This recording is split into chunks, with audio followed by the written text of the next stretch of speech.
1년 8개월 만에 끝나는 이화영 전 부지사의 1심이 앞으로 미칠 영향에 대해서 법조팀 홍조 기자와 이야기 나눠보도록 하겠습니다. 어서 오십시오. 홍 기자, 결국 이번 선거에서 가장 주목되는 게 대북 송금 혐의 아니겠습니까? 이것부터 좀 자세히 설명해 주시죠. 맞습니다. 이 전 부지사에게는 외국환 거래법 위반죄가 적용됐습니다.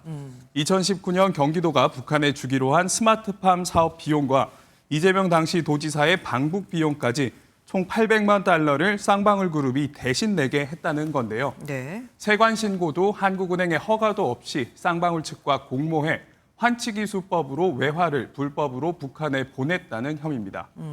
당시 이 전 부지사가 경기도의 대북 관련 업무를 총괄했기 때문에 유죄가 인정된다면 이재명 대표에 대한 수사로 직결될 수 있습니다. 하지만 이재명 대표에게는 이 혐의가 이미 좀 적용이 됐었습니다. 지금도 계속 수사 중이고 어떤 영향이 있을까요?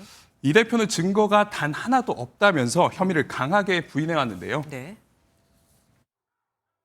부패 기업과 함께 100억이나 되는 거금을 북한에 대신 내주라고 하는 그런 중대 범죄를 저지를 만큼 제가 어리석지 않습니다. 9월 이재명 대표에 대한 구속영장 심사가 열렸을 때도 이화영 전 부지사와 대북 송금을 공모했다는 제3자 뇌물 혐의가 들어가 있었습니다. 네. 하지만 법원은 주변 인물이 개입한 정황이 있지만 이 대표가 직접 개입했다고 볼 자료는 부족하다며 영장을 기각했습니다.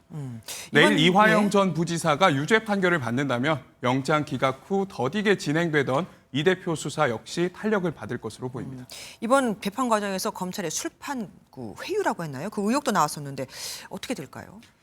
앞서 지난 4월 이 전 부지사 측이 검찰 조사실에서 김성태 쌍방울 전 회장 등과 술자리를 가졌다 이런 주장을 했습니다. 네. 이 대표에게 불리한 진술을 하도록 조직적인 회유가 있었다는 건데요. 하지만 검찰은 결코 있을 수 없는 일이라며 출정 일지와 호송 계획서 등을 공개하기도 했습니다. 네. 민주당이 의혹을 파헤치겠다며 특검법까지 발의하자 검찰총장까지 나서 강하게 반발했습니다.